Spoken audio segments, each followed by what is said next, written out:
Well, a very, very happy Monday morning to everyone, and welcome to the John Kentera Show on YouTube, Facebook, and X. Hope all you dads out there had a fantastic Father's Day yesterday.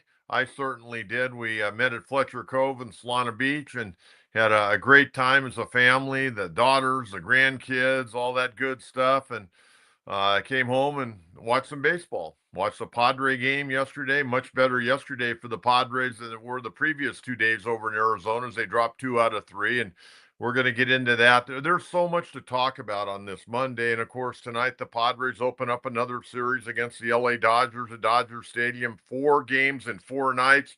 They all start at 7:10. And the news came down last night that Shohei Ohtani will be the starting pitcher in tonight's ball game for the Dodgers against the Padres. He'll only throw an inning, at the most 2 innings, but probably 1 inning. And then I would imagine they're going to bring in Ben Casparius, who was a scheduled starter, to give them a little bit of length. But this is an exciting day in baseball, I think. If the Dodger Padres series wasn't enough and the buzz surrounding Dodger Stadium tonight, now Ohtani is going to be the starting pitcher. This is going to be crazy. And it was a big story last night on ESPN Sunday Night Baseball. Carl Ravitch, David Cohn, and Eduardo Perez, they couldn't talk enough about the big trade that came down last night that we're going to get into. Man, Giants got a whole lot better. Defensively, they didn't get better, but offensively, they got really a lot better. Rafael Deveres, one of the best hitters in baseball, one of the best power hitters in baseball, and we're going to get into that. We're going to talk about Jackson Merrill going on the IL, sliding into head first into a second base the other night, got tagged in the head, and now 7-day concussion protocol. We're going to get into that. But I want to remind everyone, if you're tuning in for the very, very first time, please subscribe to the channel. Very much appreciate it. If you're tuning in regularly, hit like, hit your notifications, send in your questions. Always like to answer questions. We're going to get to Coach's Crew. We'll get to Coach's Mailbag. Coach's Crew is the live questions that come on while I'm on the air. And Coach's Mailbag are questions that come in that we don't get a chance to answer during the regular show. So towards the end of our program, the following program, we try to go back and look at some of those questions that we haven't answered. So, yeah, it's a crazy time in baseball right now, and you got to give the Giants a lot of credit. Buster Posey, they're going for it up there. They're really going for it. But well, let's talk a little bit about tonight. Uh, Last week, Dodgers took 2 out of 3 from the Padres at Petco Park. Padres go over, take the final game Sunday. They played really well, got a good pitching performance. Fernando had a marvelous ball game, and they salvaged the third game of the series. They got beat Friday night 5-1. They really played poorly in that ball game, and then Saturday night, I mean, you got a lead and you give up 5 in the bottom of the ninth and you get walked off by the Diamondbacks 8-7. And Robert Suarez gets a 1 out in the ninth inning and gives up 5 earnings on 5 hits. Wow. And then Arise, I'm not going to blame him. I played first base, and you're trying to rush that throw a little bit high. You'd like that ball a little bit lower, more about thigh high to the catcher to where he could make a quicker tag. But Perdomo on review got under. I thought he was safe, live action. And the Padres lose that one 8-7. They come back yesterday and played a very good ball game, 1 8-2. And Fernando did what Fernando does when he's playing well. And we'll talk more about that. But tonight, it's going to be Dylan Cease. Now, Dylan Cease, last time out, was absolutely fantastic. You recall he went 7 innings last time out against the Dodgers. And really, I thought it was his best start of the year. I mean, he commanded everything.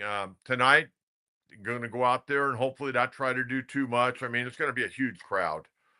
And if it wasn't already going to be a huge crowd, it's going to be a huge crowd because people are going to pay big money just to see Ohtani pitch the first inning. And like I said, we don't know if he's going to go 1 inning or 2 innings. Max would be 2 innings. They may let him go the first inning, see where he's at pitch wise, and maybe allow him to pitch to a batter or two in the second inning. We'll have to wait and see. This guy hadn't pitched in almost 22 months.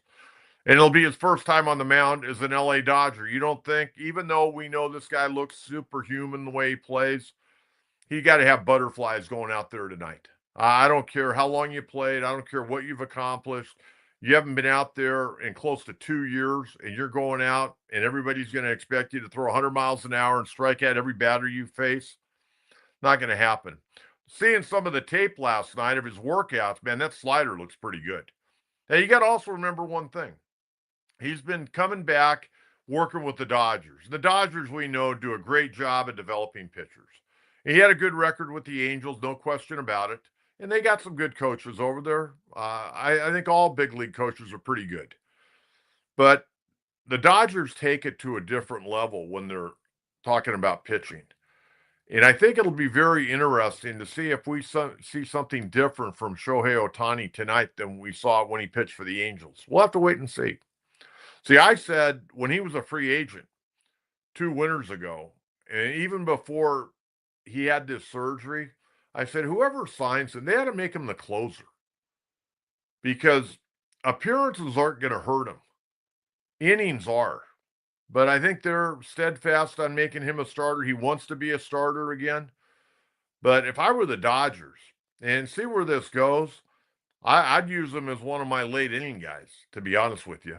Come in, throw 100 miles an hour in the eighth inning, or if Tanner Scott needs a day off, you let Ohtani, once he's raring to go in 100%, you let him go in there and try to close the ball game out. I mean, he's got that fastball, he's got the slider, but he's got that split finger fastball. And he's not coming back from Tommy John. He had something similar, but they've never, ever said it was Tommy John. He'd already had one Tommy John, but it's going to be a very interesting ball game. I think it's going to be a very interesting series. Padres are 3 games back of the Dodgers right now. And there's other teams in the wild card that are starting to track the Padres down. Padres right now are the 3rd wild card in the National League. And they got to start picking it up a little bit. But tonight, Dylan Cease, 2-5 and a 4.28, going against Shohei Ohtani, making his 2025 debut. That ought to be a very interesting. And really, when you look at the series, I don't know what the Dodgers are going to do. I assume Kasperius is going to pitch tonight after Ohtani. But tomorrow night, don't know who the Dodgers are throwing. Don't know who they're throwing Wednesday. There have been rumors that it could be Emmett Sheehan, who's coming back from Tommy John surgery. He would be making his 2025 debut. I know this, Yoshinobu Yamamoto going to be going on Thursday night for the Dodgers, and he's going to be going against TBA. Padres don't know who they're throwing that night as well. Tomorrow night, Padres going to go with Randy Vasquez. Wednesday night, they're going to go with Stephen Kolek. Not sure who they're going to go with on Thursday. But it's going to be a great 4-game series. Padres would like to see him get 3 out of 4, but I will take a split and stay 3 games back and stay within the hunt. But day by day by day, just getting very interesting. And we're not even to the All-Star break yet, and it's starting to get really interesting. Let's take a look back to Friday night. Padres mustered 6 hits. They were 0 for 5 with runners in scoring position. Ryan Nelson, who has been primarily a reliever for the Diamondbacks, who's been thrust into the starting rotation, did a very nice job. 5 innings, 6 hits, 1 run. It was unearned, a walk, 3 strikeouts. And then they turned it over to the bullpen. And let's face it, Arizona's bullpen has not been good. That night, they went 4 innings with no hits, a walk, and 2 strikeouts. They got the job done. Kolek that night was not great. 4 1/3, 7 hits, 5 runs, 4 of them earned, 2 walks, 5 strikeouts. Gave up homers to Josh Naylor and Corbin Carroll. And by the way, this is kind of an interesting note. Josh Naylor is going to be a free agent. Now, remember once upon a time, the Padres traded for Josh Naylor, got him from Miami, and then eventually, he moved on to the Cleveland Guardians and really became a good everyday player with the Guardians. He is going to be a free agent. And Luis Ariz is going to be a free agent. And I'm just wondering who's going to get a bigger contract, Naylor or Ariz. I think the Padres may need to take a good hard look at Josh Naylor in free agency and maybe bring him back to San Diego. This guy has developed and I thought he was going to develop into being a good hitter, but The guy drives in runs. He's hitting for average, and he hits home runs. And he's gotten a lot better at first base. Got a bad body, not a good body guy, but he's done some good things. And he's going to be a free agent. In fact, that Diamondback ball club, they got a lot of guys that are going to be free agent. It'll be a very interesting winter for Mike Hazen over there as the general manager of the Diamondbacks. Really, on Friday night, Fernando, he had a great series, by the way. Fernando, Friday night, 2 for 3, a walk. He had a leadoff double, scored the only run. Other than that, Arise 0 for 4. Manny was 1 for 4. Merrill 1 for 3 and a walk. Gavin Sheets 1 for 4. Jay Cronenworth 1 for 3. Diaz 0 for 3 that night with 3 strikeouts. Tyler Wade 0 for 3 in the ball game Friday night. So they get beat 5-1. Wasn't pretty. Wasn't pretty. Now Saturday night, man, they blew a 7-3 ninth inning lead and got walked off by the Diamondbacks. A complete and utter meltdown by Robert Suarez. Like I mentioned, he faced 6 batters. He gave up 5 hits and 5 earned runs. They brought in Adrian Morejon. He coaxed the ground ball with the infield end. Arise and Perdomo got a great jump, got his hand in, was called safe. They reviewed it.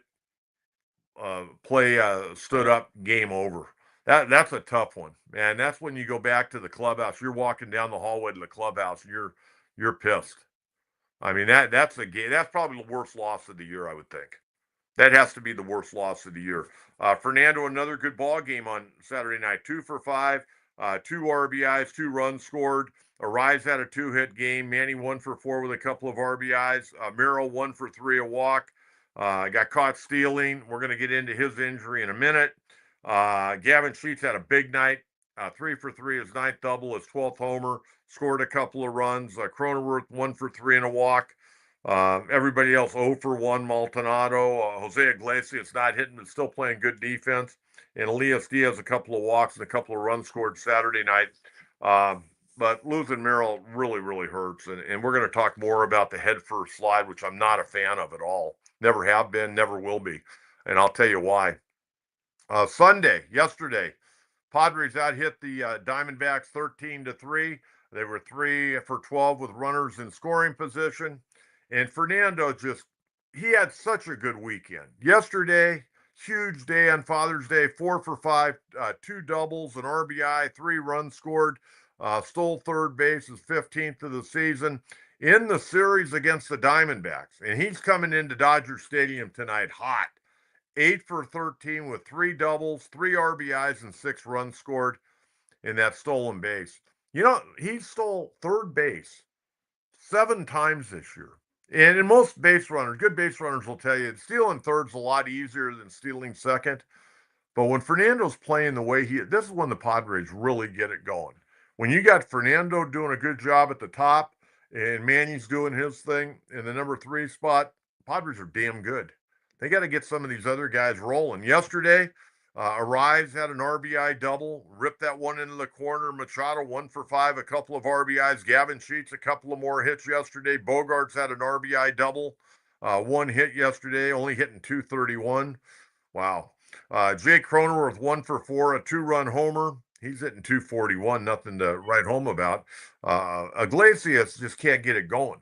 And I don't know if it's just not playing regularly, but 0 for 4 yesterday with a couple of punch-outs. Lockridge 1 for 4, a couple of punch-outs. Elias Diaz, a double, a homer, a couple of runs scored. He's hitting .219 right now. So they salvaged the final game of the series. And on the mound, Nick Pivetta, another great effort. 7 innings, 2 hits, 2 runs, both earned a walk, 9 strikeouts. Gave up the 2-run homer to Eugenio Suarez. Man, he hit it a country mile, too. Morejon, an inning, 3 punch-outs. Sean Reynolds, an inning, a couple of punch-outs. And the Padres get on the plane, get to L.A. They got to L.A. last night they got to the hotel about 7:30, I believe. About 7:30. Okay, let's get to Jackson Merrill. Okay. Now, I remember a number of years ago. Well, first, I've never been a fan of the head first slide. They always show on highlights, they show Pete Rose doing that big slide into third base in the 1975 World Series against the Boston Red Sox. And that's when it really got started. Everybody thought that was cool. And I think Pete Rose was a hell of a player. He should be in the Hall of Fame, all that. I'm sorry they're not going to put him in while he is alive. And hopefully in 27 or 2027, when they vote for the Hall of Fame, I hope he gets in. Okay. Because as a kid, every Little League coach I ever had said, hey, play the game like Pete Rose. Drop your bat, sprint to first base, do all that good stuff. But that's hurt baseball. And I know Ricky Henderson did it, but Ricky Henderson had a steel body. He was a unique character, and everybody wanted to be like him. I mean, Maury Wills slid feet first. Lou Brock slid feet first. Ty Cobb, he loved to slide feet first because he loved to go high and spike guys. But I'm telling you right now, I don't know why organizations don't put a stop to their players going head first. They put pitch counts on pitchers. You can only throw X amount of pitches here and there. You can only, they put a number on everything. But I'm telling you right now, this head first sliding is an IL waiting to happen. I mean, there's so many things that can happen. The only time you should go head first is when you're going back into a bag. Okay, and a number of years ago, when the Blade Tribune was still around, John Maffey, who's an official scorer for the Padres, he's one of the, I think, 4 official scorers the Padres have. Been a writer in San Diego. We have him on from time to time. Great guy. Does an incredible job of covering high school athletics in San Diego and covered the Padres for many years. I remember he covered 98 World Series. And I remember him and Tony Gwynn walking around the monuments out there at Yankee Stadium. But John wrote this article about head first sliding. And we went, and Dave Roberts was with the Padres as a coach. And we went down there and we got into this really hot debate in the Padres dugout.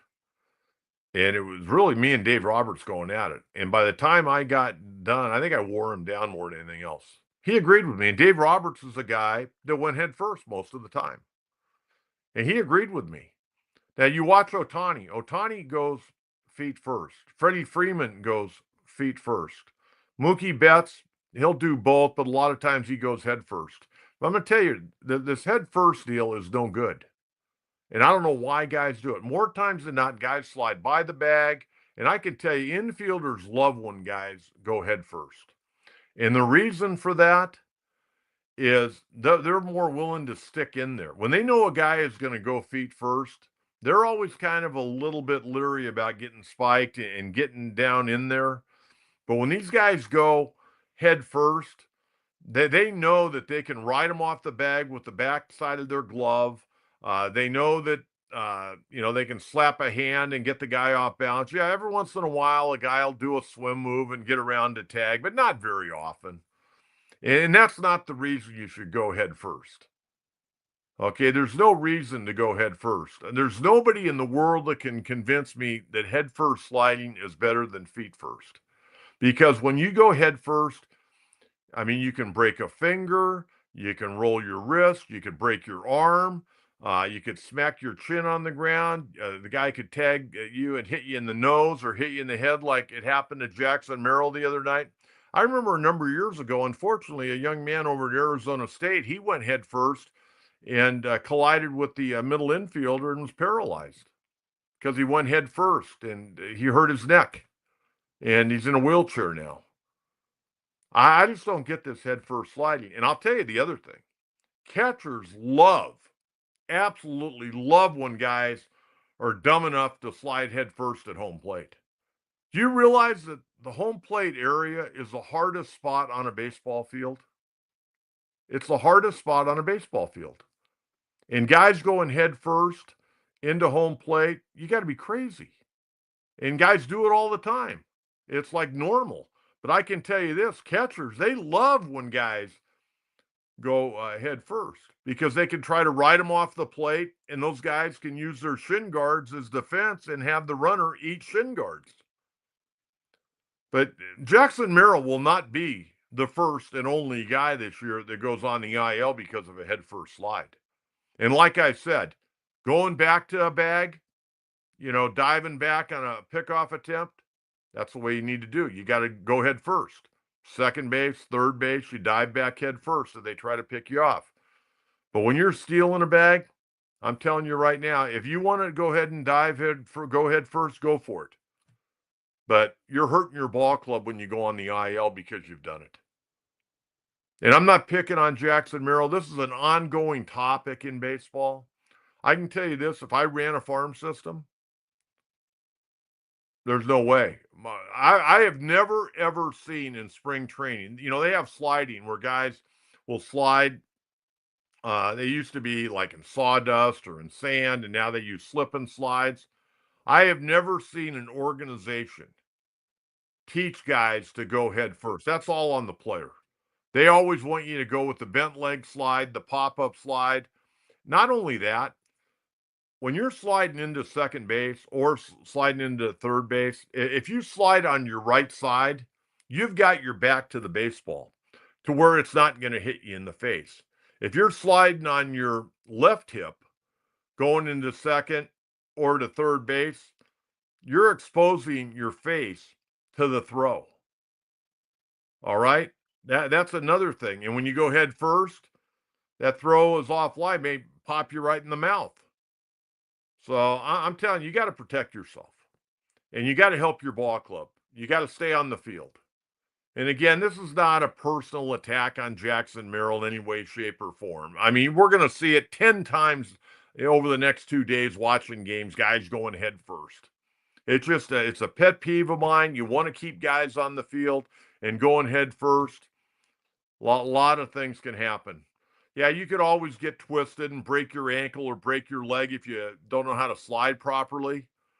But I'm going to tell you this, you're probably a lot better off going feet first than you are head first. Not only that, you're popping up and you know where the baseball is. How many times you see guys go into second base on a head first slide and they get up and they're looking around. They don't know where the ball is. Feet first, the old pop-up slide, great slide. You know where the ball is. More times than not, and you can get that extra base. So that's my take. If you're a coach out there, agree or disagree with me, but I would teach your kids how to do a bent leg pop-up slide.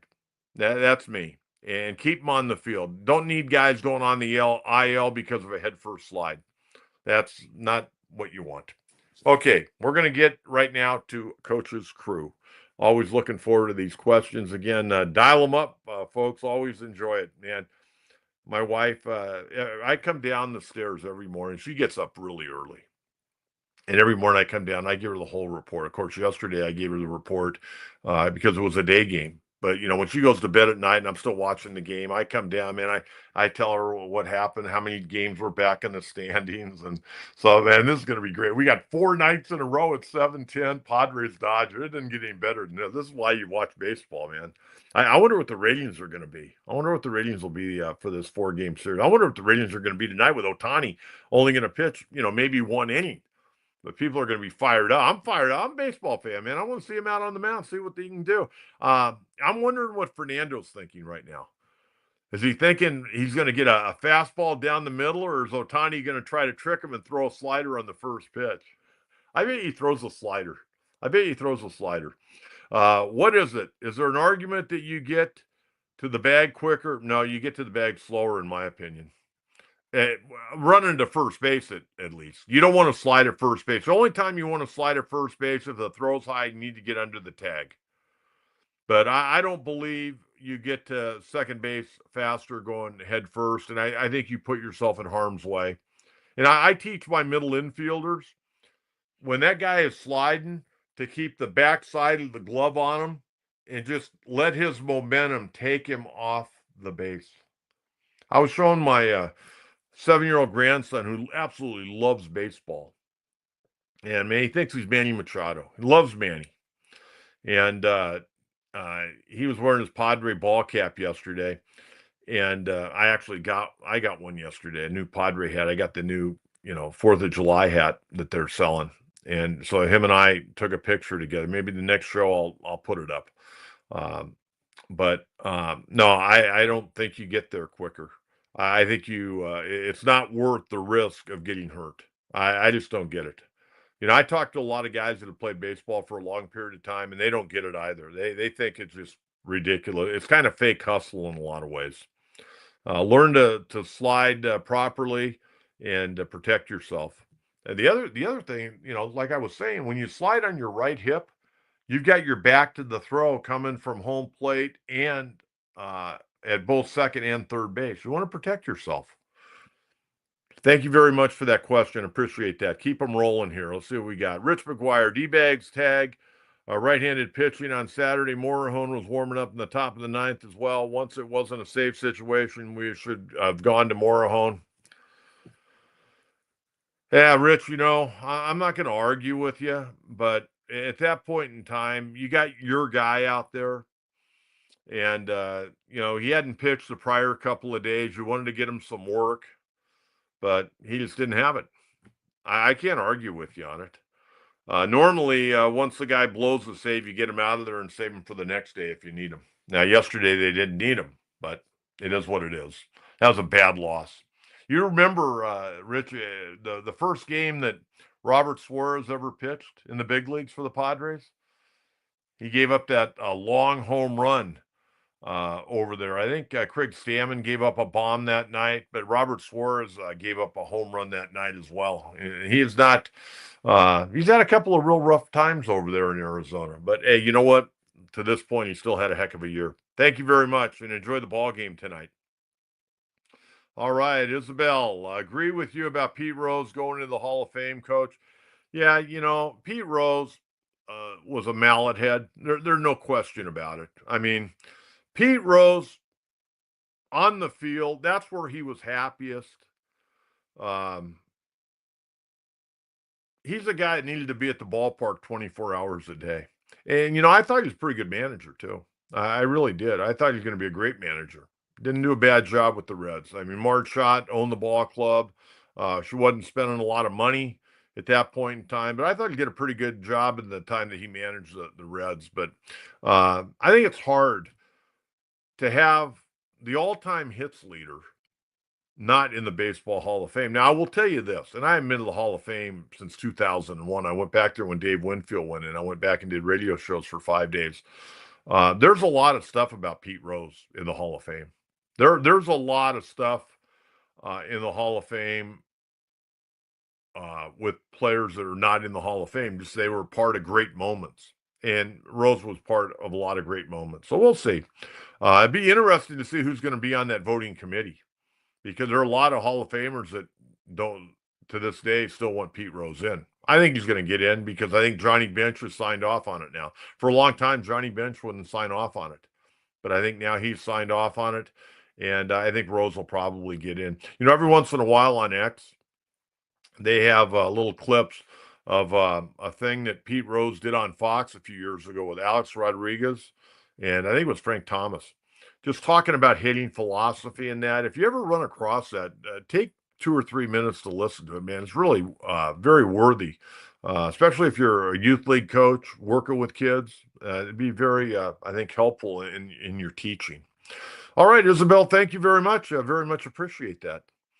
All right, Steve Tejas. Hi, Coach. We need to get back. Hitting line drives, home runs will come. That's the way we won yesterday. Steve, I agree. Hit line drives. Some of these guys just aren't getting it done. I mean, I would love, and I know this will never, I would love to have a conversation with Xander Bogaerts. I would just love to have a conversation with him and get his thought process on what he is thinking right now. Cronenworth's, hitting 241. Cronenworth's Cronenworth. But Xander Bogaerts can be better. And he can hit for more power. Somebody put up last night on X, will Xander Bogaerts hit 10 home runs this year? And I didn't click on it one way or the other. But that's a great question. Will he hit 10 home runs or more this year? I don't know. Unless he pulls the ball down the line, I'm not sure. I would love to talk hitting with Xander Bogaerts. If there's anybody out there in the listening audience that knows Xander and could say, hey, there's a guy that does a podcast who's been around the Padres for years, been around baseball his entire life, he'd love to talk to you about hitting. And he may say, that guy doesn't know squat. I would love to talk to Xander Bogaerts. And this is not anything against Victor Rodriguez. I think he's an excellent hitting coach. But maybe he needs a different message or have another set of eyes and another opinion on what he's doing. I know he can be better. And it really frustrates me because he's a good guy. He's a hardworking guy. I know he can be better. But he needs to do a couple of things that I'm not seeing right now. And, we'll go from there. I'm going to leave it at that. But I agree with you, Steve. Hit line drives. You get enough backspin, that ball's going to carry out of the ballpark. All right. We're going to get over to a little update. And then we're going to get into this trade. This trade really going to change some things in the National League West, and really, I think, change some things in the National League. Okay, let's start with Yu Darvish. Yu Darvish Saturday faced some minor league hitters in a simulated game at the Peoria Sports Complex. He threw 18 pitches, hit about 94 miles an hour. Remember, he made the rehab start May 14th for El Paso over in Las Vegas.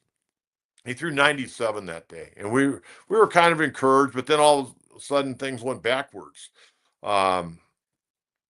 He said he was not happy with his velocity Saturday, but he said it was enough. And here's what's interesting. He's going, I can throw that velocity when I'm feeling good at 97, but I may throw it 94. So it doesn't sound like he's even close to 100%. Because it sounds like he'd be pushing himself. And he goes, I'll probably keep the velocity at 94 unless I feel good. Now, it sounds like to me he's trying to reinvent himself. Now, remember, the Padres have him under contract until 2028. He's going to turn 39 in August. What are we getting out of Yu Darvish? Last year when he pitched very well, but he didn't pitch enough. I'm starting to get really concerned. I wasn't concerned, but now hearing some of the things that are being said, I'm getting concerned. Because at 94, and I know he's got a million different pitches, is he just trying to get out there? How good is he going to be? He's trying to reinvent himself, going from a power guy to a finesse guy. Not everybody can do that. And we'll see. He goes, I need to be smart. I'm not young. That was his quotes over the weekend. So the Padres, like they should, let him work at his own pace and work him back. And it's been the long play game here. But I'm starting to get a little concerned. Now, he played catch yesterday. He's supposed to throw another simulated game, and then hopefully he'll go out for another rehab assignment. But I don't know. At this point in time, folks, I don't know how much we can really count on him in July or August. We're going to have to wait and see. But think about this. He's under contract until 2028. That's a long time. Okay, a couple of other gentlemen I wanted to talk about. Jason Heyward. Jason Heyward, rehab assignment over the weekend. Remember he had the oblique strain? Started an assignment Friday night, AAA El Paso. They were playing down in Round Rock, Texas. Friday, Saturday, Sunday, the designated hitter. Friday night 0 for 4, 2 punch-outs. Saturday, a DH, a 1 for 4, a run scored, 2 strikeouts. Sunday, I thought he was going to play the outfield yesterday. DH'd again, 1 for 5, a double, RBI, 3 strikeouts. A total for the 3 games, 2 for 13, a double RBI, 7 strikeouts. You can make of that what you would like. Again, we're not going to make too much out of it, but again, he was hitting 170 with the Padre Ball Club. So, we'll have to wait and see on that. Matt Waldrin making some progress down in AAA. Pitched very well yesterday, improved 3-1. I thought I had his numbers here. I'm not seeing them right now. But pitched very well yesterday and has pitched very well. Got a 3.66 ERA, and we'll see where that goes. I don't know if he'll be making a spot start here before too long. I don't know exactly what the Padres' thoughts are on him. I got to take a look and see how Kyle Hart's doing down there as well. Mix and match. I mean, hopefully Cease is on his game tonight. If he's on his game, Padres should be in pretty good shape. Dodgers are winning, but it almost seems like the Dodgers, watching them play, they pace themselves. I mean, Dave Roberts' whole deal, and we saw it last week here in San Diego. is he wants to win series. And that's exactly what they did this last week. They beat the Padres 2 out of 3, and they beat the Giants 2 out of 3. If they can sweep, great, but he wants to get 2 out of 3. And at the end of the day, you win 2 out of 3, 2 out of 3, 2 out of 3, you're sitting in pretty good shape. And that's where the Dodgers are at right now. Now, let's get to the trade. Rafael Devers, first of all, I'm not going to take him off the hook at all. I think he should have played first base with Boston. But Boston, they made so many mistakes in this thing.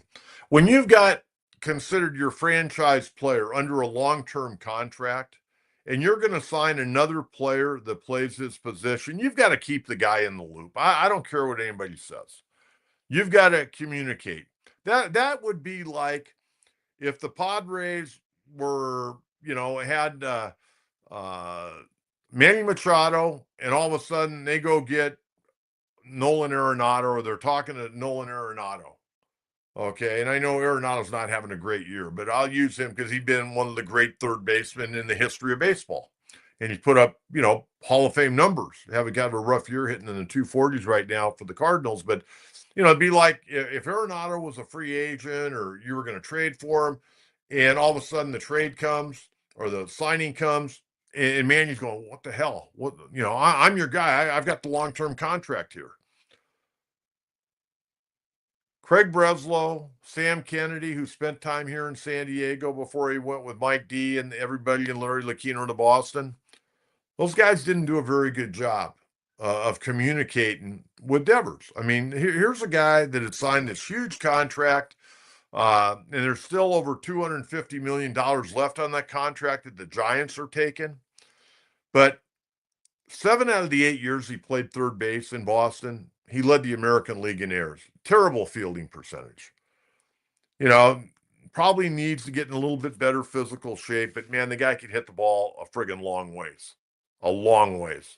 And he's a hell of a hitter. He's one of the best power hitters in baseball. And he's like tied for third in Major League Baseball right now in RBIs. He's having a good year, hitting 272, 15 bombs, 58 RBIs, tied for the second most in baseball, a 401 on base percentage, a 504 slug. But do we know he's going to play first base? Is he going to be the designated hitter up there in San Francisco? San Francisco, middle of the order. I mean, they got a big bopper now.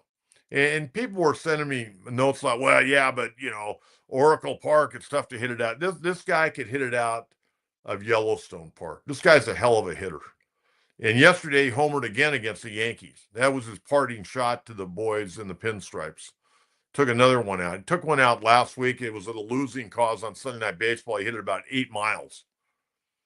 But Rafael Devers, even though the Boston Red Sox handled his situation so poorly, he was the franchise guy. And he goes, I'll DH. I'm not playing first base. Even after Tristan Cassis went down, he didn't want to play first base. He needs to play first base to help the Giants. They need a first baseman. They could use him at DH, but he needs to play first base. Get out there, get your ground balls in, and become a great first baseman. He's a young guy. He's 28 years of age. And, he's got this huge contract. Originally signed with Boston, 10 years, $313.5 million. And you know what? This trade, short term, I think is really going to help the Giants. Long term, I think it's probably going to help both teams. Initially, I don't think it's going to help the Red Sox a whole lot. Kyle Harrison, left-hander, needs to develop a third pitch. Jordan Hicks has been hurt. Not the same guy he was early in his career with the St. Louis Cardinals. You look at his ERAs the last few years, not good. I would imagine they'll probably put him in the bullpen. Really hadn't had a whole lot of success as a starting pitcher. Tibbs, their first-round pick, the Giants' first-round pick a year ago out of Florida State, in high A ball hitting 245 right now. And then they got a right-handed 20-year-old kid by the name of Jose Bello, who got a power arm, but he's down in rookie league right now. But they freed up a lot of money. You got to wonder if they're going to go after Kyle Tucker. He'll be one of the top free agent guys. And, of course, Bregman can also opt out of his deal. He's hurt right now. But this gives Boston a lot of financial freedom. And the Giants finally got a guy in the order that can hit with power. They've been trying to get guys for years, going back to Bryce Harper, to Carlos Correa, to Aaron Judge. They've been trying, Chris Bryant they brought in, and, he mixed results there. He ended up signing that big deal with Colorado, and good for the Giants. They didn't sign Chris Bryant. But this is a big deal because this changes the whole dichotomy, I think, of the National League, let alone the National League West. Now, Dodgers going to try to counter this move, or they're just going to say, hey, you know what? We got enough of guys right now. We just got to get our pitching healthy. There's talk out there that they're trying to get Sandy Alcantara from Miami, who's pitched better. We've seen him early in the year, and even a couple of weeks ago, it wasn't very good, but he's starting to get better. You put him with the Dodger pitching lab up there. Who knows? I would take Alcantara myself. If the Padres could get him, I'd go get him. I don't know what the cost would be, but I'd go get him because I think he's going to be fine. When a guy's coming off of Tommy John surgery, it's the last thing that comes is command. And by, August, he had to be in pretty good shape. And he's pitching better right now. And imagine the adrenaline if he got with a better ball club. I mean, he's with a bad ball club. But you get with a good ball club, that natural adrenaline is going to kick even a little bit more. But I think Sandy Alcantara by the end of the year going to be pretty good. I don't know if he'll be back to being the guy that won the Cy Young a few years ago, but I think he'd be pretty good. But it talked that the Dodgers are looking to bring him in. So what are the Padres going to do? What are the Padres going to do? I don't know. I don't know what they have to give up, to be honest with you. I mean, Salas, their catcher, they don't want to give him up. And he's in Double-A, and he's not played. He 188, and we haven't heard word one on Ethan Salas. When's he going to play again? We heard late June, we heard July. We haven't heard any updates in almost a month on him. Leo Devries, who I'm going to give you an update on him momentarily. Young kid, making his way as a professional baseball player, got great tools, fantastic tools. I'm excited about him. He got a long ways to go. He's not going to be here next year or the following year. He's 18 years of age. Switch hitter, having his problems defensively, not a gold glove guy yet. Got a lot of work to do with the glove. Got work to do with the bat. He's young. He's 18 years of age. Let's give this guy an opportunity to grow a little bit. So what are the Padres going to do? Hey, we need left field help. And again, I said this on Friday or Thursday night when we did the show. I'm not going to sit here and bash on Tyler Wade and Brandon Lockridge. They're playing their ass off. They're playing as well as they can play, and they've been thrown in to a role that they weren't expected to be in. They're not everyday major league players, okay? But there's a role for these guys on the ball club to help this ball club win. It takes more than 26. But we got to get some production out of left field, for crying out loud. Seriously.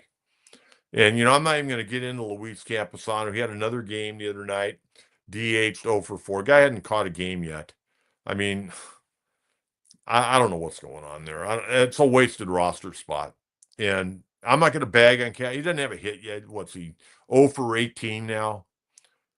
He's 0 for 18. I don't know what you do with him. Can you trade him? You send him back? You don't have anybody else down there. Now with Jackson Merrill going on the IL, they brought up Trenton Brooks. Now Trenton Brooks has been tearing it up down in AAA. Now he's a kid from Alpine, played at Granite Hills, and is having a big year down in AAA. He last year with the Giants, he broke into the big leagues, 3 for 25, 120 hitter in his big league career. I don't know if he'll get any at bats in this series. Left-handed bat, but you know what? The guy earned his promotion. He was putting up big numbers down there in AAA. I don't know if there's a spot for him in left field to give him an opportunity. I don't think your first start's going to be at Dodger Stadium going against the Dodgers when you haven't played in a big league game in over a year. But at El Paso, hitting .313 with 20 doubles, 14 homers, 54 RBIs, 41 walks, 41 strikeouts. Not bad. Played at Nevada. 2014, 2016, kind of an interesting note, him being from Alpine and Granite Hills High School. He won in 2015 the inaugural Tony Gwynn Player of the Year award in the Mountain West Conference. So got to pull for a San Diego boy there. But, as far as DeVries, he got a lot of work to do. And let me show you his numbers. He got off to a great start. But really starting to scuffle a little bit. But that happens. Okay. He's played 52 games for Fort Wayne. Again, this is high A ball, folks. 195 at bats, a 246 average, 11 doubles, 3 triples, 5 homers, 27 RBIs, an on base percentage of 346. He's walked 30 times and struck out 46 times. He's already made 14 errors. This is going to happen, okay, for a variety of reasons. He's young, inexperienced, and not all these minor league fields. Most of them now are pretty good, but not all of them are great. And they don't play well. They don't fix the lip. The ball takes a bad hop. He's got a 916 fielding percentage. Even if you're at 950, that's not great. You want to be at like 960 and above. And he's at 916. So there's the weekly Leo DeVries update. By the way, I just wanted to mention, Padres they've been a 500 ball club now for almost 2 months. You go back to March, they were 5-0. April, they were 14-11, got off to just a fantastic start. In May, 13-13, and right now with the win yesterday, they're 7-7 in the month of June. And they got to pick it up a little bit. I don't know. They're just kind of running out of players. And not getting a lot. Yesterday, they got something out of Diaz behind the plate offensively, but oh, man, just not getting a lot out of the catching spot and not a whole lot out of left field. So there you have it. Okay, let's get to the National League West standings. We're going to take a look at the wild card today as well. Then we're going to get to our coach's mailbag. Okay, starting play tonight. Dodgers at 43-29. Dodgers right now a plus 71 in run differential. See, they tried to pull that gig the other night. Kershaw, by the way, pitched great Saturday night. He went 7 shutout innings the other night.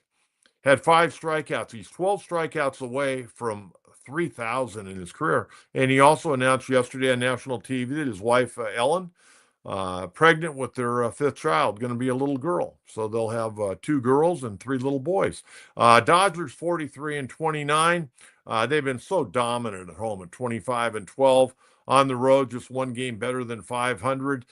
Giants sitting 2 games back after dropping 2 out of 3 to the boys up there at Dodger Stadium. Padres 3 games back. Diamondbacks hanging in there, 6.5 back. And the Rockies, they got swept down in Atlanta over the weekend. They're 14-57, 28.5 games back. Okay, let's take a look at the wild card here, because this wild card is getting interesting from the standpoint. Some teams are starting to, crawl up on the Padres. Philadelphia right now. Philadelphia is a good ball club. 42-29, 2.5 game lead in the wild card. The Giants, a game up, and then our Padres at 39-31. One thing that I got to say about the Giants, I think the Giants have the best pitching in the division. I really do. They've got good starting pitching, and they got some guys at the back end of their bullpen that are awful good. Padres hanging on to that 3rd spot, a game and a half up on the Brew Crew at 39-34. And then you got the Cardinals, the Reds, the Diamondbacks.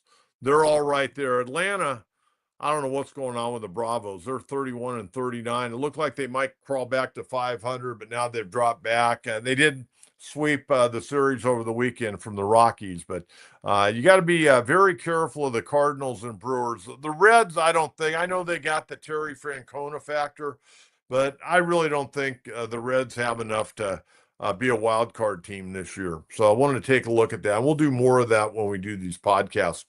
Okay, let's get to our coach's mailbag. Austin Prather. Coach, do you enjoy doing the podcast more than being on the radio? Austin, that's an interesting question. I think all broadcasting is a little bit different, whether you're on TV or radio or podcast. Podcasting, obviously, we don't have to take commercials and we can, um, go for long periods of time with guests. I like doing long form interviews with people that have a big resume and you can kind of chronicle their life. We have guests on the podcast, so we don't have guests on all the time because I want to have that connection with you and the other members in the community and people nationwide that, enjoy talking ball with me. I like them both. I mean, I like the interaction of phone callers on radio. I enjoy the interaction of people typing in questions on the podcast. I think the only real difference to me, well, there's differences management wise. I don't have to deal with me. I'm my own manager on this, and I can talk about what I want when I want. But I got to also say this: I was never in the radio business. I was never told what to say, or so and so said you did this. Hey, if you don't like what I say, just call me up and talk to me. But I was never told, hey, you got to be nice to this ball player. You got to talk about the team this way. I've never ever had to do that. Now, I don't know if I could say that same is going on right now. I think things have maybe changed a little bit um, with some of these franchises, not just in San Diego, but nationwide. Everything's got to be happy, happy talk. And, I appreciate the broadcasts that they're honest because I've always felt that I needed to be honest, whether it was on radio, podcasts, doing a game on TV, doing a game on radio, because there are a lot of great people out there that understand the game. And I'm not going to lie to my listening audience. If a guy had a bad game, he had a bad game. And I can't do anything about it. I wasn't playing shortstop, or I wasn't playing first base, or I wasn't the field goal kicker. The guy misses a field goal, he missed a field goal. Tough break, maybe wet ground, bad snap, whatever. I'm not. I'm just reporting on what I see. So I've never ever been told what to say on the radio or on my podcast or when I was doing TV games. And I work for some really good guys. I also work for some real turds too, I might add. But I'm not writing a book. People keep saying, hey, are you going to write? No, I'm not writing a book because there'd be a lot of people that I would probably tear apart in the book. And I don't think I need to do that. They probably know who they are and they know they probably deserve it. But there are also a lot of really, really good people. I met more good people in the radio TV business than I met turds. But those turds really stood out. I got to be honest with you. They're like a bad coach. You learn from everybody. But man, there were some guys in radio, just they had no business being in the positions they were in. They knew squat about what was going on. But we'll leave that for another day. But Austin, to really answer your question, I enjoy both mediums. I really do. I enjoy radio was a lot of fun. I grinded my ass off. Now I have a little bit more of a life, a little more free time. I've had more free time in the last year and a half than I've had my entire adult life. And, I exercise more. I'm able to get to more family events. Well, I was always good about that. I'm glad the highway patrol didn't follow me around a lot of the time. I'd have probably gotten a few tickets trying to get to games for the kids and then the grandkids now. But no, I enjoy it. And, by the way, speaking of radio, I'm actually going to be on 760 with Sammy Long. I'm on with Fletch and Sammy on Thursdays right now. And I think Fletcher's taking a couple of days off prior to July 4th, make a little long weekend. So I'm going to sit in with Sammy on July 2nd and July 3rd. So I'll be on from 12 to 2, and that'll be fun. Mary Ayala, who runs 760, is a marvelous lady. I've always had a tremendous amount of respect for. Sammy was working and helping me with my podcast when I got it going. Great young guy, got a great career ahead of him. And looking forward to doing that 2-hour show while Fletcher's out of town. And Fletch, him and Fletch and Sammy are doing a great job on 760. I don't know how many of you tune into 760 AM, but they're on 12 to 2 leading into John and Jim, and those guys are doing a good job. They don't have the Padres, but they do a good job, and they've got good takes. And they talk about all different sports. So if you get a chance, tune in and give them a listen. But no, Austin, I enjoy both. I really do. And I enjoy doing games on TV. I think I'll probably be doing the Big West Baseball Tournament again next year. All the comments and um, were really good and positive. All the feedback was really positive, and we had good viewership on ESPN Plus. So I'll probably be doing that. I'm looking forward to doing a Strike Force game that's coming Sunday night up at Front Wave Arena, and then hopefully I'll be back doing UC San Diego basketball in the winter. So hope that answers your question. All right, keep them rolling. Pete Stewart, hey coach, what about Goodman from the Rockies, the catcher for our team?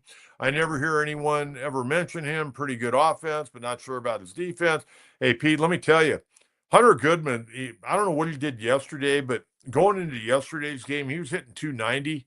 Uh, Pete, seriously, how many good players does Colorado have? Not many. Hunter Goodman is one of their best players. And I think he's like the catcher of the future there, isn't he? I don't think they'd trade him. I don't know what they would want. I don't know what Colorado's doing. I had a conversation with a guy last night on the phone about the Rockies. I have no idea what their game plan is. I mean, they really kind of need to blow that franchise up and start over. I mean, it's a disaster there. Hunter Goodman, hey, you can make a phone call. But I doubt if they trade him. He's one of their really good players on that ball club. He's had some big games this year. But that's a good out of the box thinking. Go get somebody from Colorado. But again, Pete, I don't know what AJ has to give up. I really don't. I don't know what we have in the farm system other organizations want other than Salas, who's hurt, and Devries, who's one of the top prospects in baseball. But Hunter Goodman, that's not a bad call. Hey, you know what? Doesn't hurt to make a phone call. Only thing they can do is say no. Who knows? Maybe they'll say yes. Maybe they've found a couple of hard-throwing guys that nobody thinks much about in the Padre organization, and they'll take them. I don't know. Got to get some arms in that organization there with Colorado. But Hunter Goodman's one of their better, pretty much everyday ball players behind the plate. But good call on that, Pete. I like that. Okay, what else we got here? The Onesto 23 was hoping the Padres make strides with LA, Arizona, LA, but not looking good. What has went wrong? Well, no production in left. Darvish hadn't pitched an inning. King's been out. And, this Michael King thing is really weird. I mean, how many times have you slept on your shoulder or your elbow? You lay on it with your body and you wake up and having aches and pains and, you get a pinched nerve, maybe working out. He got a pinched nerve apparently sleeping. There has to be a lot more to the story on this one. I mean, this is really odd. And nobody's really saying he hadn't even started throwing. He can't even throw. And they're dealing with a pinched nerve. I got to read up on pinched nerves today. Sun's coming out, maybe sit outside and read up on pinched nerves today. What do you say? I'll try to play Dr. Welby, Dr. Marcus Welby. I'll work on pinched nerves today. But what went wrong? Fernando quit hitting. Arise has not had a good year to this point, not the year we thought he was going to have. Bogarts has been a disappointment. Merrill's been in and out of the lineup, going on the IL for the second straight time. That's what's gone wrong. And the bullpen's been good, but the bullpen has been springing leaks. They've been pitching too much. Tell you right now, man, Giants. I bet Giant fans, I bet KNBR today in San Francisco, those guys are drooling over themselves about getting Rafael Devers. And you know what's interesting? Boston comes to Oracle Park on Friday, Saturday, Sunday. Is that supposed to be the Sunday night game of the week next week? If it's not, they may want to change it. They may want to make that the Sunday night game of the week. Eduardo Perez, like 2 weeks in a row, is like drooling over Rafael Devers. Devers is a great talent. And like I said earlier, Boston, they screwed that whole thing up. They didn't treat their franchise player the way you're supposed to treat a franchise player. But you know what, Rafi? You got to get over it. Go out, learn how to play first base, say screw the ball club, screw the front office, but I got a bunch of dudes down here that are busting their ass and I want to be a part of it. But he didn't want to be that. And so you know what? You had to get him out of the clubhouse. There was nothing apparently in the clubhouse that he was poisoning the young guys, but you got a lot of young guys there. Marcelo Mayer, they brought up Roman Anthony. This gives Roman Anthony an opportunity to play all the time. You got a lot of young guys there in Boston. And, who knows? Maybe the Padres now, they go get Jarren Duran. Maybe the window is open for the Red Sox. Maybe you can go get Jarren Duran. I'd try to get him. I mean, certainly help the left field spot, and you could hit him at the top of the order if you needed to. I mean, he's got the ability to lead off, and he's done a good job leading off. But you had to get Devers out of there. If he was not going to play first base this year or going forward, they wanted to get him out of the clubhouse because they were afraid eventually his disdain for the front office was going to poison all those young kids they brought up from AAA. So there you have it. That's what you got. And Padres got to play better. It's a big weekend or a big series this week. And then they come home and they've got Kansas City. And Kansas City's probably been disappointing. But you see one of the best players in baseball over the weekend, Bobby Witt Jr. I saw him play as a sophomore, junior in the area code games up in Long Beach. Matthew Wallow, thank you very much. Hey, anything is appreciated, my friend. Thank you very much for the super. Do you think Devers pushes San Francisco above San Diego? I think it certainly helps. They also acquired Dominic Smith last week, and I don't know what his role, if they're going to keep him at first. He could play a little left. And, of course, Matt Chapman's out right now. But they've got a really good starting staff. I mean, Robbie Ray's pitching great. Logan Webb threw a heck of a game the other night against the Dodgers. He's had a great year. He's an all-star. I mean, they got two all-star starters in Webb and Robbie Ray. Robbie Ray right now has got to be in the running for the Cy Young. And I know we got a long ways to go, but, man, he's off to an incredible start and really firing the ball well. And they got a good bullpen in San Francisco. Bob Melvin's got that team playing really good baseball. They're doing all the little things you have to do to be a good quality ball club. And you got guys buying in right now. Not sure always in San Diego those players were buying in when he was here, but they're buying in San Francisco, and Buster Posey is going for it. I mean, they're going for it. They finally got the power guy they've been trying to get for years up there.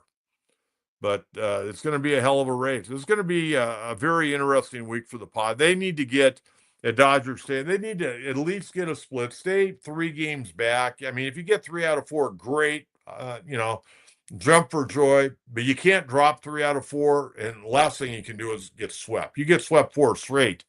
I mean, you're sitting at 7 back, and, man, you're really swimming upstream then. Not only would you be swimming upstream in the division, you're going to be starting to get yourself in real pickle when it comes to the wild card. But, Matthew, thank you very much. Very much appreciate that. Well, we got anything else out there today? Well, I guess that's going to do it. And you fans are amazing. And by the way, remember, Coach's mailbag, send in your questions. We'll get to them. Good show today, folks. Again, tonight, Shohei Ohtani going to be on the mound for the Dodgers. He'll throw at least 1 inning if he can get through it, unless the Padres knock him out of the box. And he'll go against right-hander Dylan Cease, coming off that great start last Tuesday night here at Petco against the Dodgers. And we'll be back in on Wednesday morning at 9 a.m. We'll take a look at the first 2 games. And, we got a lot to cover, man. Baseball is really starting to heat up, and very much appreciate you joining me. Again, if you haven't subscribed, please subscribe. Please like. Please turn on your notifications. So if we have an emergency show one night, you never know. If Padres make a big trade some night, we may have to go on live at 10:30 at night. You never know. That's the other great thing. I can just walk from my living room into my office and crank it up, and we can start talking ball. All right?